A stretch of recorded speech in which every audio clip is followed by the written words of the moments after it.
Bolger here, and welcome to Had I Known, an exploration of the Hamilton College experience. As I'm sure it is at most schools, alums and current students of Hamilton College, I'm sure, are all very familiar with the list of notable alumni from the school. You know, whether it's on the school's website or on the school's Wikipedia page, there is a long list of notable names. Now, that's a list that includes governors, senators, members of Congress, all sorts of high-ranking government officials. It's CEOs in the financial sector, titans of industry, Hollywood moguls, tech innovators, Academy Award winners, Emmy Award winners, Tony Award winners, Nobel Prize winners. I mean, the list goes on, and it is remarkable. It's remarkable given the size of the school. Now, what's even more remarkable to me are the amount of names out there of people who don't normally get put on those types of lists, who are doing amazing work in incredibly fascinating jobs, and work that's making a real difference in this country across any number of industries. And this week's guest is one of those people, Amanda Daflos, class of 2000. Amanda is the Chief Innovation Officer for the City of Los Angeles. She is a member of Mayor Eric Garcetti's executive team, and in an age of COVID is ensuring that every decision the city makes around its response to COVID-19 is informed by and driven by data. And we talk a lot about that in this conversation. Now, we recorded this about a week ago. And as you know, in this day and age, a week is a long time. So let's see, in the time since we've recorded this, LA announced all virtual schooling for the coming fall. The White House mandated that the CDC pass all their data through them first, which is relevant to the conversation Amanda and I had. And God knows how many other headlines came and went in the week's time since we had this conversation. But the larger points made here and the focus on the work Amanda is doing is no less important. In fact, as you hear this, you realize it's more important as each day goes by. It's an interesting path that Amanda has taken and has landed her in a fascinating role, a critically important role, and one that I enjoyed talking to her about.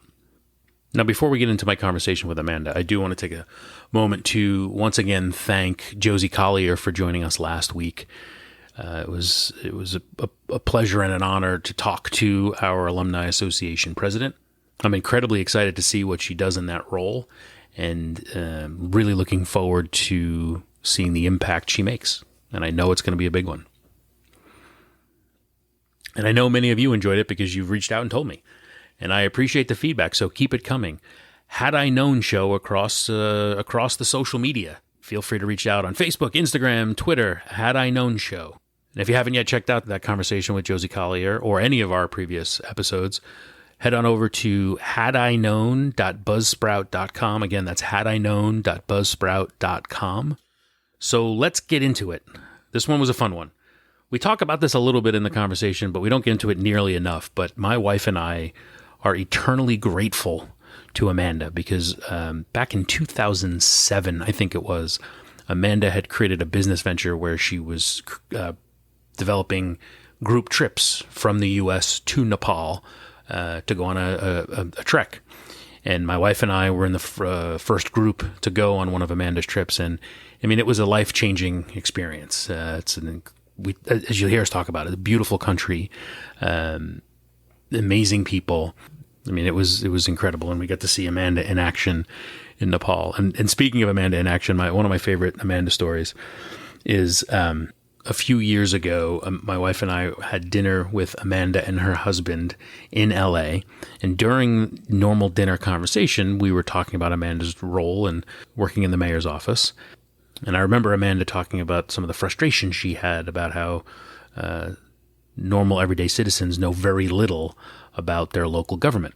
Now, as we were having our conversation, there was a table next to us, very close, and a couple, seemingly on a date, I think it overheard something we said, and we ended up engaging in a conversation with the table next to us. And um, we started asking them if they knew who the mayor was, if they knew who the city council members were. And I mean, they didn't know the first. I don't think they even knew where City Hall was, much less who anybody was. And through the course of the conversation, I think by the end, the way Amanda had talked to them about the importance of local government, they were ready to volunteer. They were ready to run for office themselves. They were all in. And I think that passion for the importance of local government and making change at the local level comes through in this conversation. So I like to envision that there are some people listening out there who are not unlike that couple sitting next to us at dinner that are going to hear Amanda and by the end be ready to do something to make a change in their local community. So enjoy this one. Here is my conversation with Amanda Daflos, class of 2000. Nothing? I can hear you. Can you hear okay. me? I can hear you loud and clear. Oh, perfect. Okay. Hi. Hello from your closet. Yeah, it's no, this is my no, this is my studio. Sorry, the studio. This is my recording studio. There's a lot of people who are using their closets as recording studios. 100%. It's the best acoustics in the house. I'd be happy to move into my closet if that winds up being better. You're fine. You'll have You're to fine. let me know. Okay. You're totally fine. How the heck are you? I'm good. How are you? Good. I mean, I'm as good as a person can be in these times. I know. I usually start out in these conversations asking people how they're doing through all this craziness. And I don't think I have to ask you because I know it's probably insanely crazy for someone in your position. It's been a one giant 121 day is generally how I talk about it. I have a coworker who says that there are no more days. There are only 3 days in the week now. Yesterday, today, and tomorrow. Yeah, I mean, pretty much. And you never know what's going to happen on any one of those days. Right. What the heck's going on out there? You guys are going in the wrong direction. What's going on? The wrong direction. Yeah, I mean, I think people just lost their patience with it. Yeah. I mean, I have no other way of describing it. I mean, I just think that's got to be what it is. And, you know, unlike the East Coast where people saw real people dying in like New York hospitals, right? Like, and Cuomo was like, this is my hill. I'm going to die on this hill and I'm going to like take you all down if you don't follow my directions. Yeah. You know, we acted really fast and really aggressively and people were really grateful for that at the beginning. But I think weirdly, like the human condition is one that doesn't, I don't know, appreciate reality unless it sees it right in front of itself, you know? So we're like, I think residents in California were like, cool, thanks everyone. And now we're going to go out to the pool parties because my grandma didn't die. Like we're good. Right. So yeah, I don't know what it's going to take, but, you know, we now are seeing all the surges that are being reported in the news. I mean, that's real. So, you know, now we're trying to actually tell the stories of people who are dying because it's happening. Yeah. Well, the thing that's crazy to me is, and then this is, I think, right in your wheelhouse, given your role, but the fact that we can't, I mean, there's a whole host of things that have gotten politicized and, you know, you don't know where the truth is, but you would think data, hard, cold facts would be able to rule the day. But even trying to get an accurate read on what's actually going on across the country with this pandemic, it's insane. How does someone in your position, who I think, as I understand it, what I've read is that's a huge part of what your role is within the city of LA is getting an accurate read on the data. Do you feel like you have an accurate read on the data? Can you get? I mean, hospitals aren't reporting properly. Some states aren't even reporting deaths and how it's migrating. Well, first of all, we have no. We truly, I mean, no matter what your political position is, I mean, I think it's a fair assessment to say that we really don't have national leadership. Because if we did have national leadership, regardless of politics, if we did have national leadership, that leadership wouldn't be leaving governors and mayors on their own, right? Like, and governors and mayors are equipped. I mean, they're generally people who are on the ground, right? Like these are people who are at community meetings. They're people who are running large police departments. They're people that are running like huge, agencies like a governor. But you have to have a coordinated response. And that means that all mayors, all governors are working together and not vying for things like masks or testing or doing what our office did. We set up our own supply chain around testing. I mean, we should not have to do that. I mean, we should be working with the federal government to do that. Mm-hmm. And I think from the beginning, it was really clear. I mean, I remember saying to my boss, like, no one is coming to save us. We are our own saviors. So we better like act. And that's been what's been true. I mean, that all has prevailed in truth, not just in Los Angeles, but nationally. I mean, it's everywhere. So then you're left to, the leadership, the funding, the local engagement, media stations, like every local jurisdiction is basically on its own. Mm-hmm. And that is not a way to run a country of 330 million people, right? Like we're huge. Like you have to have some national coordination. And, even on masks, that was one of my first contributions here in Los Angeles, was doing all of the research on masks, because it's somewhat, to me anyway, seemed like common sense, right? Like having spent a lot of time in Asia, people wear masks in Asia as a practice, and it's culturally acceptable.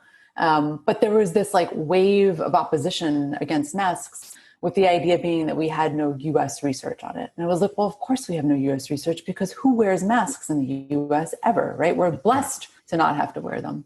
And the data is out there. I mean, the information is out there. When you look at historical research, in places like China and South Korea about what masks do, which is prevent things from going into your body. It may not prevent 100%, but it's going to be a barrier, and that's a good thing. Mm-hmm. And so all that research, led my mayor to say, like, yeah, this is a good idea. And so we announced masks. But the important thing was that the CDC and even our own public health department still were like on the fence about it, because there was no research in the US, which again, COVID came to the US after all these other places. So why would there be research here? Right. But it's something as easy as wearing a mask, data or no data, why not? If there's a chance it's going to help, while we're trying to figure it out, why not be safe, right? And it's just, back to your point about the human condition, there's just some people who are going to fight just because they need something to fight about. Yeah. I mean, I think that's unfortunately what's evolved with masks. But also we don't have any national position on it. In fact, the national leader goes to a place like Florida this week and doesn't wear a mask. Right. I mean, that is not good leadership, because what you're telling people optically is that it's okay to not wear a mask. And if we had a real leader at the federal level, whether you believe it or not, whether your own science says it or not, you just put the mask on, because not only because it's the right thing to do, because you're protecting people, because you're a leader and you're supposed to. Right. And that's what leaders do. They model the way.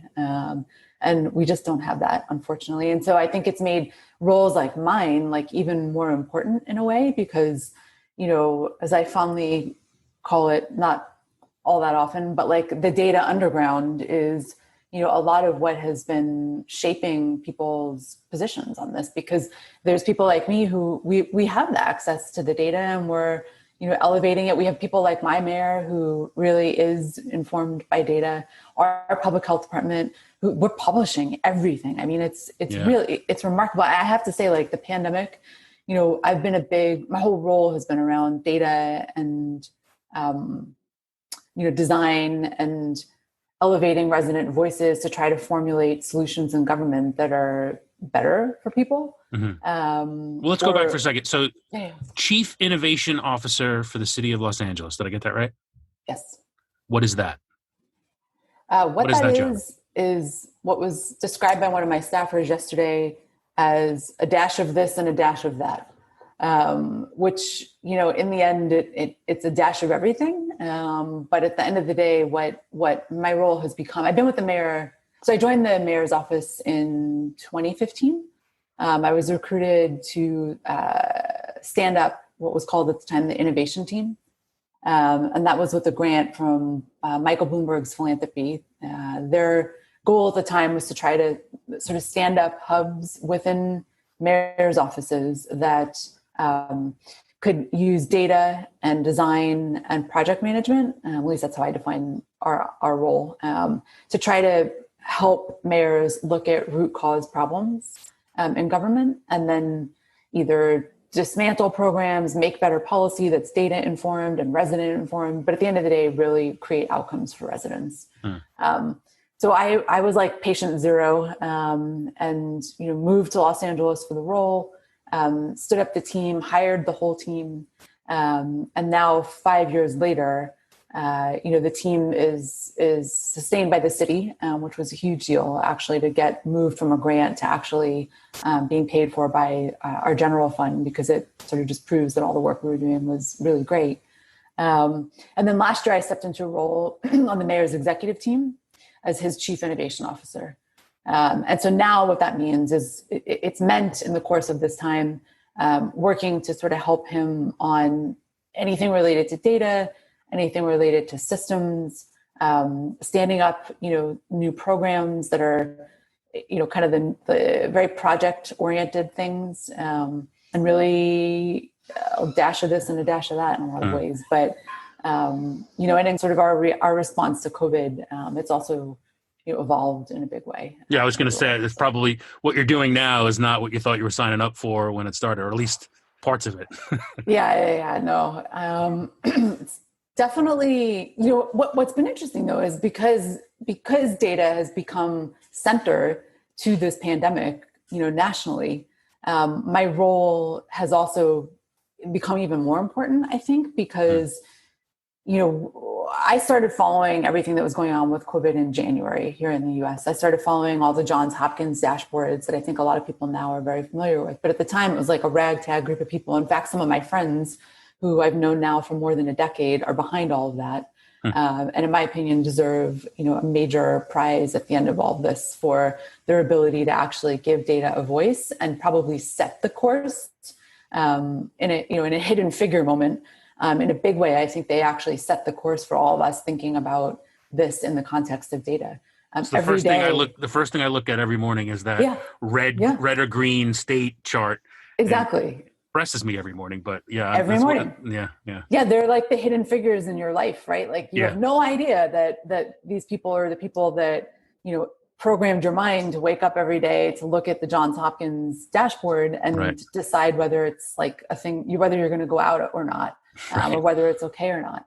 And so I started looking at that. And then I think I briefed our mayor in early March and said, like, this is coming and we need to be prepared. And some things, this is headed our way. And by that point we had, I think, maybe 3 or 4 cases that were, if you remember early on, community spread, right? Like that was the big thing. No one was worried because it wasn't community spread yet.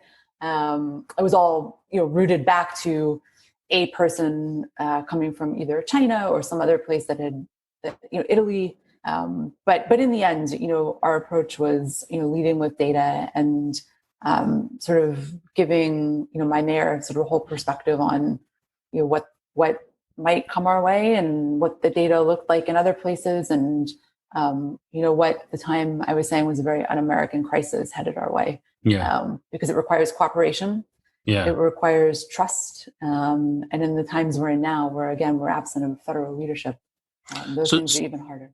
So speaking of that cooperation, it seems like the city of Los Angeles was one of the first to make their data a little bit open source and publish it. What kind of cooperation is going on that we don't see with other local governments?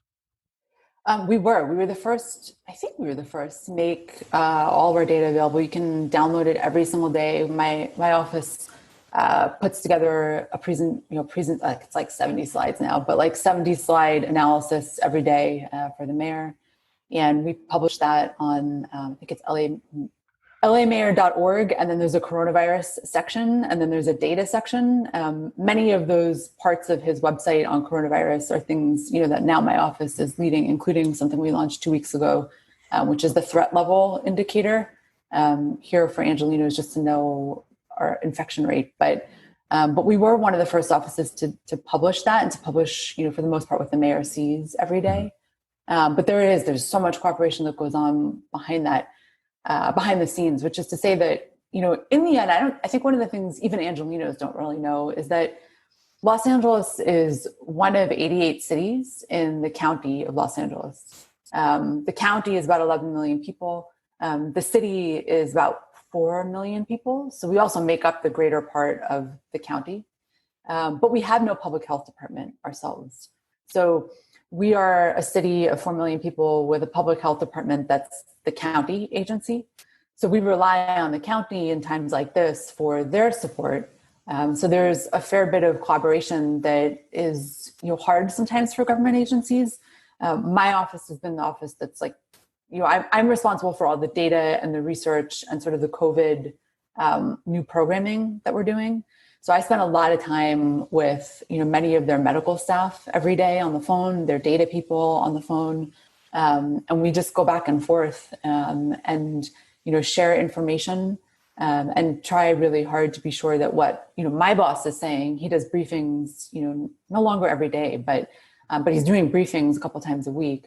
The public health department is doing briefings a couple of times a week. One of my jobs is to be sure that he understands the data. And that we're accurately portraying the data for both the city and the county in concert with our Department of Public Health.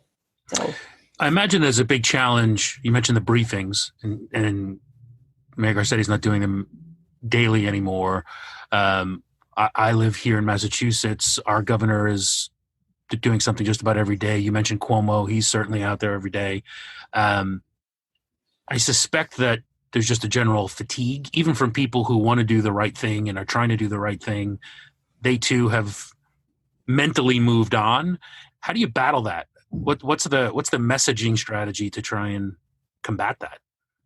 Is that something your team looks at? Yeah, I mean, we're looking at. I mean, I think you're right. I mean, I think most, whether it's a governor or a mayor or even our president. They're not doing briefings every day. And I think part of that is because, not every day now is there something new to say, like the data, now many politicians are doing it. If it's not every day, it's every couple of days because cases are actually going up and we do need people to know things. Right. Well, the daily briefing should just be wear a mask, stupid. We'll see you tomorrow. I mean, that should be the end of it. I mean, that and keep your distance and also personal responsibility, or stay home, stupid. I mean, that's home. It. Yeah. And personal responsibility is important. Just because something's open doesn't mean you should go, and it doesn't mean that people should run out to the bar. And and that's unfortunate for bar owners, right? Because people couldn't act responsibly, therefore businesses are being shut down, and that's terrible, right? Like if humans have the opportunity to help their economies stay sustainable by wearing a mask and keeping your distance, that's a real shame that we can't figure that out. Right. And that's not the fault that's our collective fault, right? Like everyone owns that. And, but so I think, politicians at this point are trying to communicate this importance of personal responsibility while at the same time trying to balance their responsibility of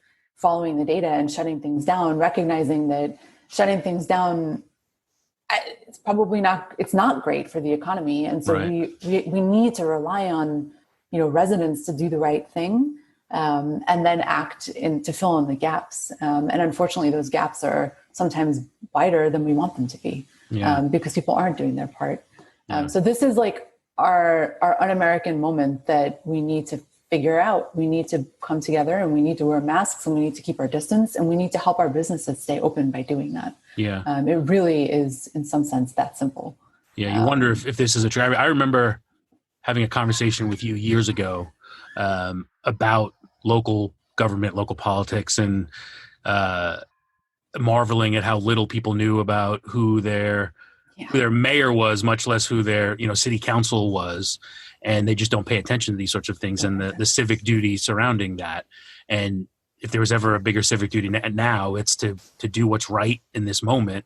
And then even larger, come November, vote for folks who are going to help solve this problem. Yeah. And I think, that conversation rings in my ears now, many years later, because we're seeing the result of that.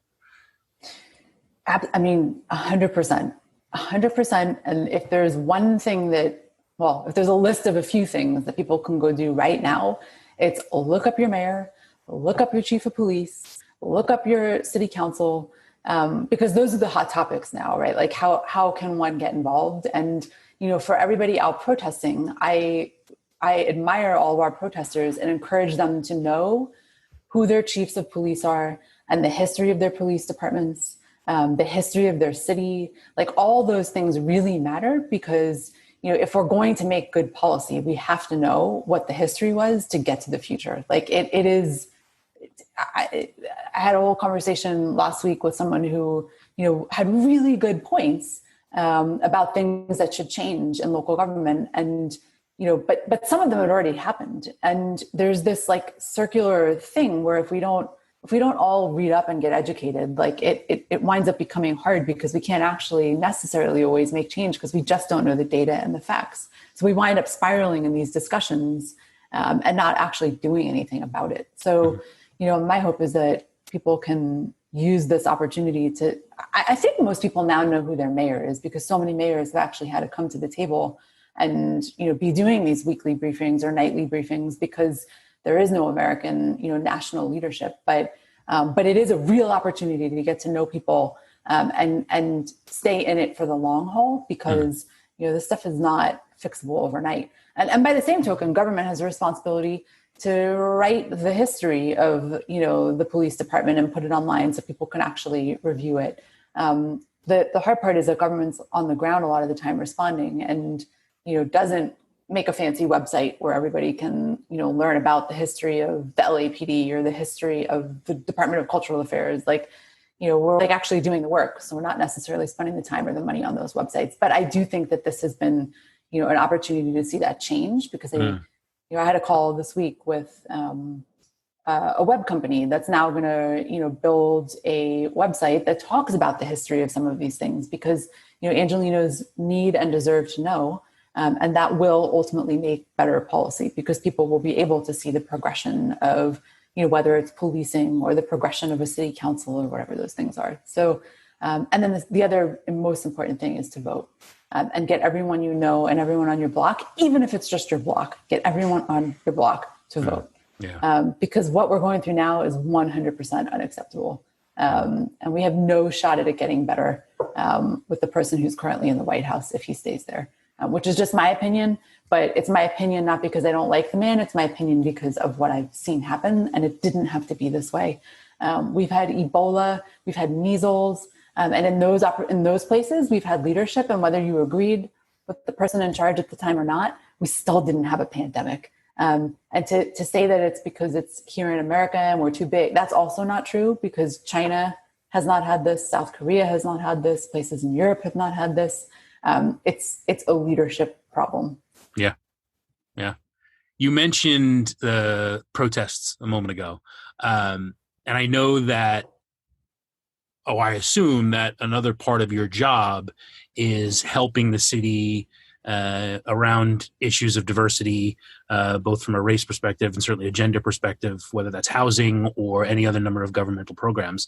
I know that this pandemic has shifted your focus away from that. I imagine the protest brought that back. Can you talk a little bit about that element of your job? Sure. One of the other hats I wear for our mayor is I lead our gender equity work for the city of Los Angeles. And what that's meant for us is that the mayor Mayor Garcetti set out a number of goals, mainly around looking at how our departments, because we are, by the way, the second largest city in the country, and our workforce is almost 60,000 people. And we also deliver services to 4 million people. And those are things like parks, it's picking up your trash, it's putting water in your sink and in your backyard. So we do all those things. And when you think about the people that do those things, one priority for Mayor Garcetti was looking at, just equity of leadership. And do we have just sort of everybody at the table? And that by the same token, when we're delivering services, are our programs set up in a way where they are equally available to young boys and young girls? Is transportation, running in a way that is equitable?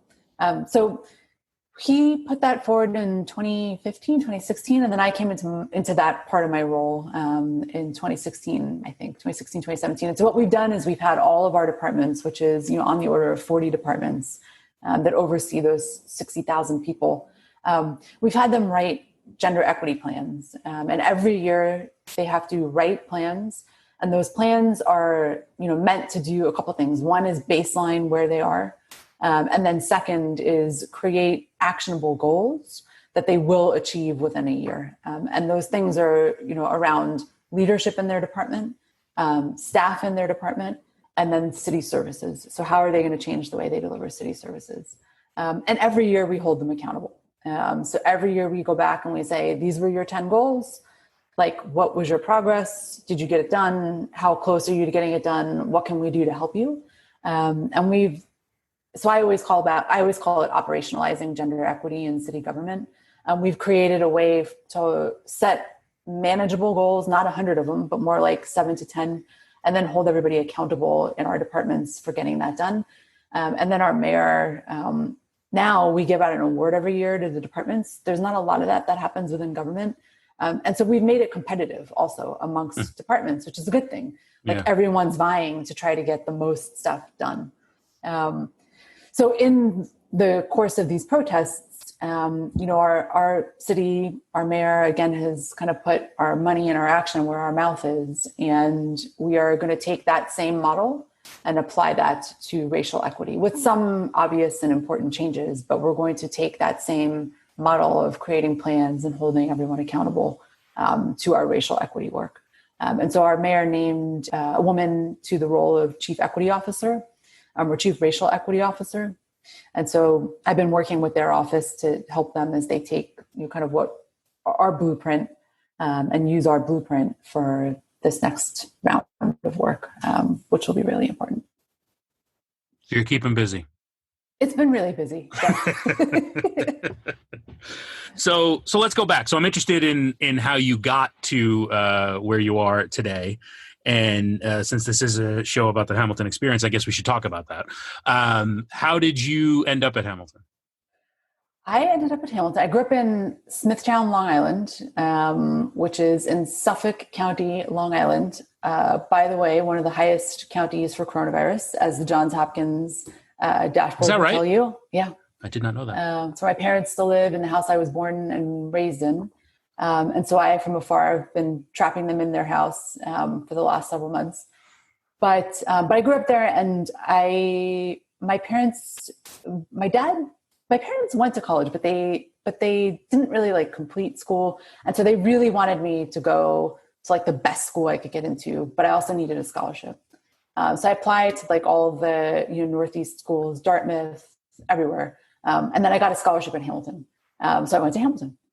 Because we were not from means that could really, I think we're still paying off loans from Hamilton is the point. All these years later, we didn't have the means to really pay for all these other schools. So I went to Hamilton. But one major thing that attracted me to Hamilton was a big sell for me that was not true at the other places I got scholarships from, was their focus on study abroad. So for me, that was actually the selling point on Hamilton, was that you could go to Hamilton and you could take advantage of the programs that they had set up, or you could actually create your own program.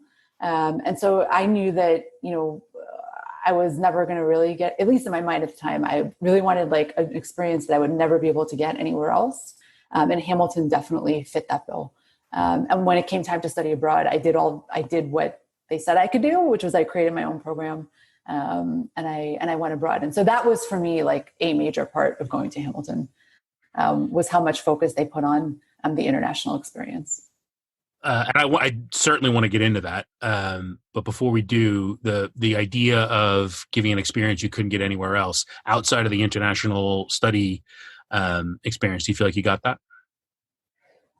For sure. I mean, all these years later, this would have been my 20th year reunion, which has been one of the biggest disappointments actually for me of this last several months, is that I haven't been back to Hamilton since the day I graduated. Because now I live in the West, and when I go back to New York, I just see family and all that. So I was so excited to go to our 20th year reunion, to just go back to the campus, because I see how much it's changed. I hear how much it's changed while also staying the same.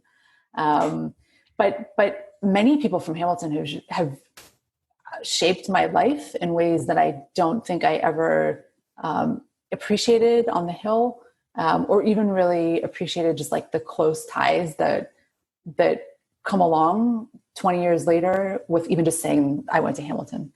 Yeah. It's just really cool. Like if you run into a Hamilton person, suddenly you just have a connection to them.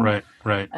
Seeing a sticker on a car go by, hey, yeah. Right. Like you want to chase them down and like stop them at the gas station and be like, I went to Hamilton, which might feel weird if you were to say that about like, I don't know, USC. There's like hundreds of thousands of people who went to USC, but like, 10 that went to Hamilton. So you chase them down and you're like, hey, I went to Hamilton. And then suddenly you're best friends.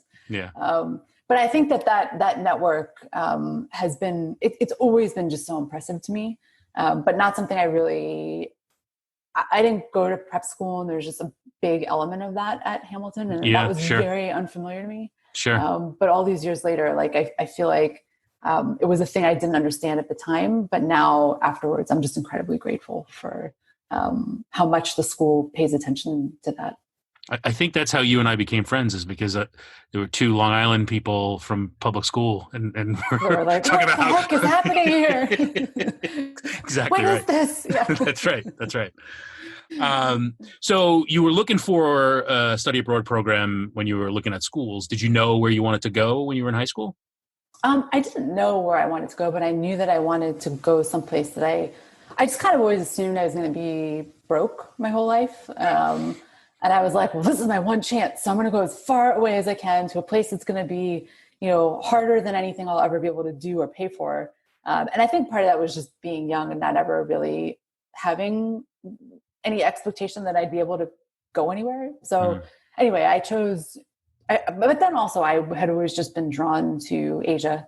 And so I chose to find a program through Pitzer College that was really immersive in Nepal. And I think I was the first person to do it at Hamilton, but I think there have been people since then that have done it. But it was truly immersive. They only had like 12 students. And those 12 students basically lived with families in Nepal, and then came to what was called the program house for all day, language classes and culture classes. So it was totally immersive, and just also changed the course of my life. So Hamilton changed the course of my life in that way too. Yeah. And that time in Nepal certainly impacted you and impacted your relationship with that country, because you've been back since then, and I think it's been a big part of who you are since then. Is that right? Absolutely. Because you came with me. That's right. You signed up for one of my trips. I did. I did. It has, really impacted my life. I mean, I just found a connection there that has always been important to me. And, the country has been important to me. The issues of the country have been important to me. The people in the country have been important to me. And I still maintain a lot of relationships there with people who, feel more like family than people I've known for, 30 years. I mean, it's just a really caring place. Yeah. And because you came with me. Oh, it was, there are a few places I've been in my life that got into my soul and stayed there. And that certainly was one of those places and one of those trips. The people, the love in people anywhere, any town we visited, the people there was certainly an oddity of, who are these people walking through our town, but then also just a curiosity and a willingness to chat and wanting to chat and an openness. And I mean, it was incredible. It was absolutely incredible. Yeah. Yeah, it is. It's a beautiful place with a lot of hardship. Right. But a lot of, I think in that hardship, I think you said it really well, it gets into your soul. And in that hardship, there's just a connection that comes, and there's a lot of challenges just like there are everywhere else, but sure. But it definitely resonated with me, and I've gone back quite a bit. So you go to Nepal, you come back. What's the plan, or what was the plan as you were graduating? I think, what was the plan? The plan, I mean, the plan wasn't to be battling a global pandemic in the city of Los Angeles, I'm sure. It was definitely no plan of mine. but my plan was, for sure, my plan was to work. I actually had a pretty clear plan that's gotten muddier through the years. But at the time, the plan was go work for a global nonprofit, then work for a small nonprofit, then go get a job in the private sector so you can make a little bit of money for a little while, and then probably go back to public service. And so I'm in that last step now. I don't know what the next step is. I continue to question that now, but that was the plan. And so I executed that plan, and now here I am. To hear you talk and to hear your passion, the plan's got to be go run for office somewhere and make change that way. I will not comment on that. I will simply say that I work for the mayor of Los Angeles, and I've learned a lot about politics.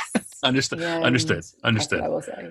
I would comment on politics in general and say that there is a opportunity for more data and more accountability in decision making, and more collaboration, and less personal promotion. That's what I would say. And I hope we see a next generation of politicians that are humble, focused on outcomes. All right. So the one question I've been asking everybody in looking at their career path and their time on the Hill, is there anything you wish you had known when you were coming from Smithtown up to Clinton, New York? I wish that I think the thing I wish now is that I had taken better advantage of the things on the Hill, and that I'd had a better frame of reference for things to be involved in, or something like that. I think I really wish that I had gotten to know my professors better. I wish I had gotten to know the history of upstate New York better. Yeah. It's such an amazing place. And I grew up as a New Yorker, but I don't think I really ever engaged in Clinton or engaged in all the things going on in upstate New York. And and part of that's just you're limited because you're in a car, and you're limited because you're studying and all those things. But in retrospect, I mean, that was part of why I was so excited to go back for my reunion, because I was going to go back and spend a couple of days up there and try to actually see part of upstate New York. So, I mean, I would encourage, young people that are there now to really find ways to learn about the school, find ways. Last night I was reading, and not in preparation, but I was like, let me look at the map. I wonder if my old dorm is still there. So I printed out the map of Hamilton. And of course, it's like an eye chart. You can't actually see it, but because I printed it on the wrong paper, so it's my fault. But there was a graveyard behind my dorm, and I don't think I ever stepped foot in it. Now, maybe I'm alone. Where are we talking about now? Because I don't think I knew this either. I can't see because I'm going blind because I'm old. But but there's, look at that. There's a graveyard right there. And that's where a lot of the college's, famous people are buried. And Alexander Hamilton is not buried there, because when I was Googling. He's in New York City. Yeah, everybody else, the Roots are buried there. There's a lot of people that are buried there. And so there's a lot of, also, by the way, you probably know this, but there's a lot of lore about Hamilton being haunted. It comes up as one of the top haunted schools in the country. I thought it was just lore that I heard when I was on the Hill, but turns out it's actually online now, so you can read about it. But so anyway, funny story about that.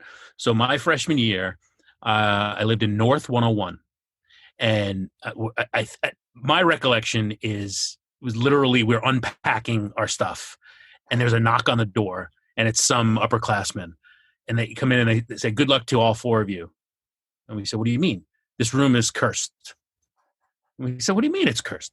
And he said, I can't remember what, but it's some number of consecutive classes in a row that had lived in that room.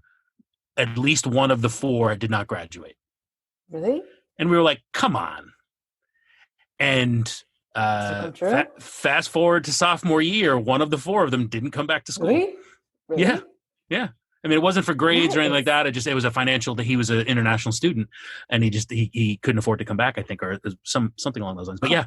So we Just give kept it me the going. I don't know. chills, I don't yeah. know if I never went and checked to see if it was consistent after that, but Google it after. So I think North 101 came up on because then it was also like what buildings are the most uh haunted, and I'm pretty sure and then it goes into detail about all the most haunted buildings at Hamilton. There's a few websites that do it. So, yeah. So I wish I'd known all those things when I was there, and I think I kind of heard it. And I lived in which I believe I think it got torn down, but I lived in TDX. There was like a dorm down right in front of the graveyard or in front of the cemetery. And I had heard when we moved in that it was haunted. And I also have some stories about things that happened.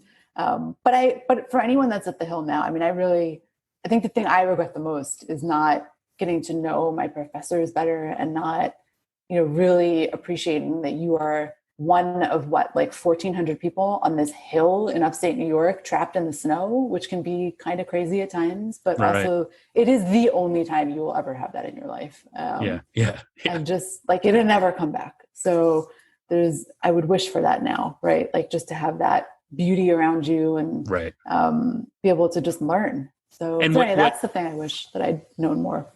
No, that's a good one, and some form of that seems to come up consistently. And to your point, to be up on that hill and have what I don't think felt like it at the time, but to have the freedom that you have at that point. Yeah. Right. Totally. To be able to, if you want to go for a walk somewhere, go ahead. You have a lot of time on your hands, A lot of time. And if you treat schoolwork the way I did, you have a lot of time on your hands. But you have an opportunity to do a lot. And I don't think you realize how fast that goes away. Yeah, that's exactly right. Like you don't realize it. You don't realize. I was looking at the map. I was showing it to my husband who's never been there. I was like, look at all these trees and look at all this open green space. Like you can just like walk around and and enjoy that. So yeah, that would be the thing. And I would encourage everybody to go walk through that cemetery because I mean, that's pretty neat that there's so much history there. And, and it's not just history of like the hill, it's American history.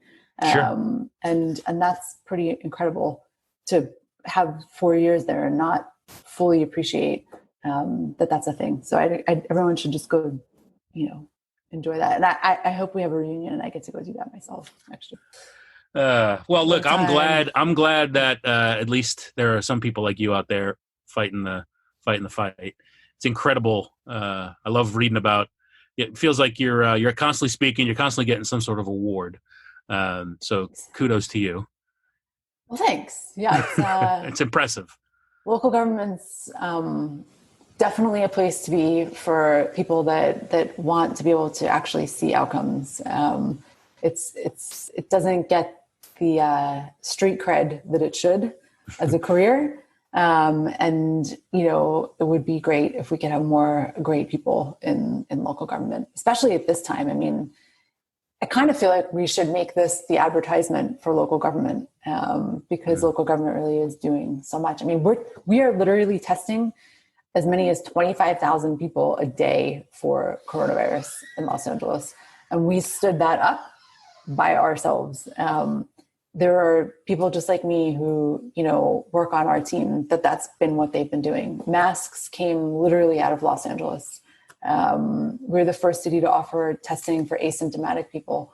That's all local government. That's like your local government. So if you want to do that kind of stuff, it's definitely the place to be. In addition to permitting, providing water, cutting trees, picking up trash, all of it. So. Well, I'm glad you're involved in it. Well, thanks. I appreciate it. You should the first show I had Matt Glassman on from your class. He waxed poetic about the importance of local government. Yeah, it's the place to be, man. All right. Well, thank you for doing this. It's always a pleasure to see you. Same. Always been one of my favorite Hamilton people. Well, right back at you. Long Island, my first RA, purveyor of the beach story. Yeah, you were in Dunham. You remember? I was in Dunham, and that's one of my favorite stories ever. I made my husband I listened to the whole podcast, and then I made him listen to it. I was like, you listened to the whole thing. So the whole thing was really interesting. He's the fascinating guy, isn't he? Fascinating. It was great. Yeah. I mean, I sent it out to a lot of people who went to Hamilton, people who did not. Yeah, it was really enjoyable. But that section I listened to multiple times. I made my husband listen to it. And I was like, and he was the RA, and this, that. But I mean, I remember that so clearly, and yep. Too funny. And then they had, and I don't think I said this on the show, but it was like Sunday morning at like 7:30 in the morning or 8, like some ungodly hour for people of our age at that time. And the phone rings, and it's Res Life. We have a report that 2 of your advisees put a beach in their room. And I was like, I remember laying in bed pretending like I wasn't half asleep, going, a beach? What? That's crazy. I was That's like, if there was a beach, I would know about it, and I would not let it happen. No way. I'm like, I'll investigate it and I'll let you know. Hung up the phone immediately. Bang, bang, bang on the door. Gotta go. Shoveling out the window. They had a bucket brigade. God. They had a bucket brigade out, what did they out do the window. With all the sand? Where did all the sand go? I remember not caring. I just cared that room got cleaned, and it was fine. And like I gave them a couple hours, and they got like their pledges, like I think they were all in I think they were DeFi. They had all the DeFi pledges cleared out, and then I called back. Nope, all clear, no beach. I don't know where you're getting your information. No signs of a pool, no signs of pay no attention to the trees. 4 inches of muck outside their door, yeah. and that there is definitely no pile of sand outside of Dunham. Not a thing. Oh man, that's another thing. Is like you just your ability to just do stupid stuff like that. You know what I mean? And think that, and like believe with every inch of your body that it's a good idea. Like they thought that was a good idea. I thought it was a good idea. I, in retrospect, I don't know that I thought it was a good idea, but I definitely thought it was a winning idea. That's right. Right. It was an impressive idea. It was impressive. All right. Well, thank you for spending your morning with me. Stop. It's enough talking about work. I made you talk about work too much. We talked a lot about work, but the good news is we also printed. Now you know there's a map of Hamilton that you can get, and it's an eye chart. But when you download it properly, which I did not do, and you print it properly, which I also did not do, you too can find the cemetery at Hamilton College and all this other nifty stuff that we should have visited when we were there. So you know what's funny is there'll be people come back. Well, if you don't know about the cemetery, you should know about this hidden room here. And there's like all these like Hamilton historians out there that are like obsessive about it, which is great. But they're gonna hear that and be mad at you that you didn't know that. I did not know that, but that's my call to young people at Hamilton is find those people who know all this awesome stuff and go be friends with them, because all I got to know about was this cemetery, which is pathetic. There's so much more cool stuff at Hamilton that a simple Google search will tell you all about. But had I been there for 4 years trying to find all this stuff, then look how much smarter I would be. That's awesome. So yeah, it's a pretty neat place. People should enjoy their time there. All right. Thanks for doing this. This is super cool. And I've been listening to them and I'm just really enjoying them. I appreciate it. So it's awesome what you're doing. And I hope lots of great people listen to it, because I appreciate it. Yeah, it seems like people are enjoying it. You know, I was doing it to scratch an itch, and then I didn't realize how fun it would be and how people would get into it. It's a great idea. Hamilton people are everywhere, actually, and they do really amazing things. And they're I find that I've like really into this whole concept of like hidden figures in the last couple of months. People who are like the people that are doing a lot of what we're all experiencing now, but we don't even know they're there. Right now in the pandemic, there's so many of those people. In the racial protest world, there's so many of those people. And I think Hamilton people a lot of the times are those people, right? Like sometimes they're the people right in front, but most of the time they're the brains behind the magic. Yeah. And I had never really thought about that, but it's true, right? Like if you think about all the people you're talking about, there's so many successful Hamilton people that are successful in these really amazing things that you know you don't even like realize until you realize. It's funny. Kind of sounds like she's talking about herself there at the end, doesn't it? That was a good one. How about the fact that she showed up with a map? And she did her homework. She researched before she came on the show. I think she prepped more than I did for the show. That was funny. I enjoyed that. And there was a little moment in that part of the conversation. I'm not sure if you caught it, but when she goes to complain about the size of the map, she went out of her way to be sure that people knew that it was her fault. She wasn't trying to call out whoever it was that put the PDF up on Hamilton's website. She wasn't trying to call out the school for doing something wrong. No. She was complaining about something, and it was her fault. That's the kindness in Amanda that you saw come through there. And I thought that was a fun little moment. And how about the importance of local government? Seems to be a continuous theme in these conversations. Lessons to be learned there for sure. You have been listening to Had I Known on WHCL-FM. Again, Had I Known show on social media. HadIKnown.buzzsprout.com for all previous episodes and where this one will be available in just a few minutes. As always, my thanks to Dr. Michael Woods for supplying all the music on the show. And as always, Doc will play us out. Hope you enjoyed the show. We'll talk to you next week.